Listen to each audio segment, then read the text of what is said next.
Hi buddies, welcome back. It's Anne-Sophie, and today I'm going to show you how you can look for a system update on your Huawei Nova 11 Pro. Maybe something doesn't run as smoothly anymore, maybe you get notifications that you have an update available, maybe there's something else going on and you just want to check if there's maybe an update available. You will go to your settings and then go down to System and Updates and go to Software Updates.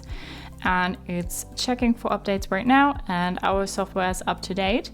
If you would have an update available, it will tell you. You can then click on it and you can decide to install it, download it, and update your software. It doesn't take too long normally, just like a minute or two, just a couple of seconds sometimes, and your phone will restore it. You do not need to worry about losing any of your data or settings because the phone will not erase any of that. Here you have just some more information about your current version. If you have an update available, you can go ahead and install that.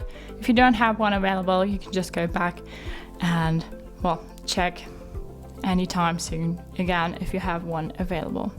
So that's how you can check for software updates. Hope you liked it, hope it helped. If so, thumbs up, share and subscribe, and I hope to see you next time. Bye.